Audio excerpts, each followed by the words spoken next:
Assalamualaikum warahmatullahi wabarakatuh. Di sini saya akan mempresentasikan sebuah materi yang berjudul Masa Depan Vintage.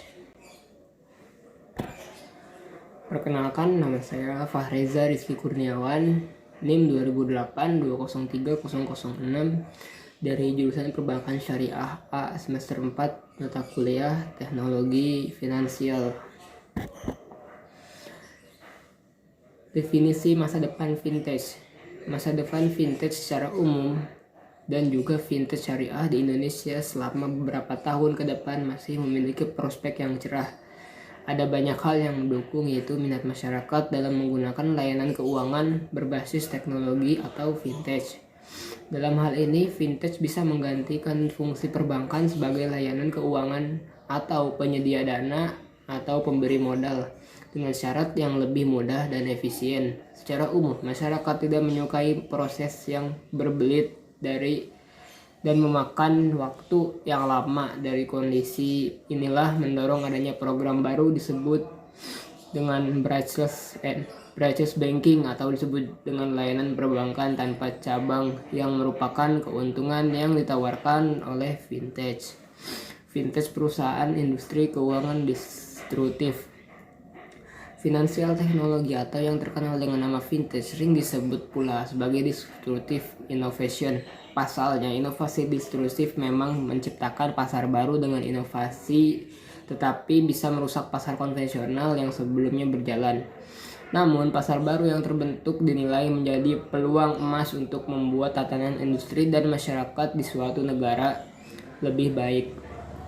OJK juga telah membentuk Vintage Innovation Hub dengan tugas antara lain: pertama, koordinasi lintas kementerian dan lembaga; kedua, pengembangan vintage yang sesuai kebutuhan masyarakat; ketiga, pengembangan sandbox untuk model bisnis vintage yang baru dan potensial. Penyebab adanya vintage. Penyebab vintage semakin berkembang adalah perubahan pola pikir konsumen, di mana generasi milenial sekarang ini lebih menginginkan akses yang bersifat personal dan memudahkan dalam pemenuhan kebutuhan finansial. Kemajuan dunia digital dan penggunaan smartphone juga menjadi penyebab perkembangan vintage, karena sekarang ini hampir setiap orang memiliki smartphone. Selain itu, mengakses dan mengetahui produk serta jasa vintage cukup dalam satu genggaman. Selain itu, populasi masyarakat Indonesia yang berbesar sekitar 250 juta, di mana mayoritas beragama Islam, menjadi kesempatan besar vintage untuk berkembang. Meskipun hingga tahun 2020 jumlah vintage syariah baru sekitar 12, sejatinya dengan melihat potensi masyarakat yang besar, vintage syariah dapat berkembang cepat, apalagi didukung dengan produk-produk yang sesuai dengan syariat Islam dan kebutuhan masyarakat lain. Lalu yang kedua ada pengertian utilitas. Pengertian utilitas adalah faedah atau manfaat, sedangkan pada ilmu ekonomi utilitas adalah istilah yang diturunkan dari konsep pemanfaatan, mengacu pada kepuasan konsumen saat konsumen barang atau jasa. Kegunaan teori utilitas dalam bidang ekonomi pertama kali dicanangkan pada abad ke-18 oleh Daniel Bernoulli, seorang matematikawan Swiss. Mulai saat itu, teori ekonomi selalu mengalami perkembangan DNA mengarah ke berbagai jenis penggunaan ekonomi. Lalu teori utilitas kebagi menjadi dua, yaitu teori keputusan dan teori utility. Yang pertama, teori keputusan. Teori keputusan adalah konsep mengenai pengambilan keputusan berdasarkan alternatif terbaik dari beberapa alternatif yang ada pada saat keadaan yang tidak pasti. Lalu yang kedua, ada teori utility, yaitu angka utilitas merupakan preferensi atau nilai guna pengambilan keputusan dengan mempertimbangkan faktor risiko berupa angka yang mewakili nilai payoff sebenarnya berdasarkan keputusan terbesar mewakili alternatif.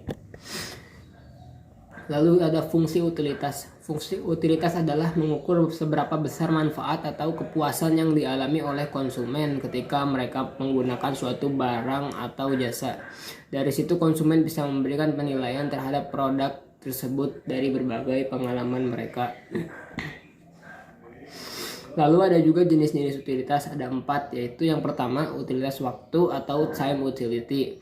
Yang kedua ada utilitas kepemilikan atau possession utility. Yang ketiga ada utilitas tempat, place utility, dan yang kelima yang keempat ada utilitas bentuk, form utility. Pendekatan utilitas terbagi menjadi 2. Yang pertama cardinal utility. Kardinal pada utilitas adalah suatu pendekatan terhadap manfaat atau kegunaan yang tidak dapat diukur, namun bisa dibandingkan antara satu produk dengan lainnya, sehingga pendekatan ini bersifat kualitatif. Lalu yang kedua ada ordinal utility. Pendekatan ordinal pada utilitas adalah suatu pendekatan terhadap manfaat yang bisa diukur melalui angka secara sistematis, sehingga pendekatan ini bersifat kuantitatif. Lalu ada biaya utilitas. Biaya utilitas adalah biaya yang dikeluarkan oleh seorang atau perusahaan yang berkaitan biaya listrik, air, telepon, internet, dan sebagainya. Biaya ini dibagi menjadi 2 jenis, yaitu tetap dan variabel. Biaya utilitas adalah tetap apabila penggunaannya tidak berpengaruh pada tagihan, misalnya biaya paket bulanan internet, sedangkan bersifat variabel bila besarnya tagihan dipengaruhi oleh penggunanya. API, Application Programming Interface. API adalah seperangkat fungsi dan prosedur yang memungkinkan developer aplikasi mengakses data dan fitur aplikasi, layanan, atau sistem operasi lain. Dapat menjelaskan cara sebuah tugas task tertentu dilakukan. API adalah sekumpulan perintah, fungsi, serta protokol yang dapat digunakan oleh programmer saat membangun perangkat lunak atau sistem operasi tertentu. Lalu ada manfaat menggunakan API. Yang pertama, jangkauannya lebih luas, dan yang kedua, otomatisasi. Perkembangan API. Perkembangan dibanding teknologi informasi terjadi sangat cepat, begitu pula perkembangan teknik dan alat bantu untuk melakukan pengembangan aplikasi. Bahasa pemrograman baru muncul dengan cepat. Framework terbaru muncul setiap saat. Paradigma pemrograman berganti-ganti serta aneka macam buzzword terkini tampil di internet. Portal akademik salah satu aplikasi yang sangat dibutuhkan oleh semua instansi yang bergerak di bidang pendidikan saat ini. Banyak aplikasi sistem informasi akademik ini berbasis web. Secara tradisional, aplikasi web yang dibangun dengan menggunakan pendekatan monolitik, di mana seluruh aplikasi dibangun, dirancang, dikerahkan, dan dipelihara dalam satu unit. Ketika bekerja dan aplikasi monolitik, berbagai masalah dapat timbul dari waktu ke waktu. Sekian dan terima kasih. Mungkin cukup sekian dari saya. Apabila ada kesalahan, mohon maaf. Bila ada kesalahan, kurang lebihnya mohon maaf. Wassalamualaikum warahmatullahi wabarakatuh.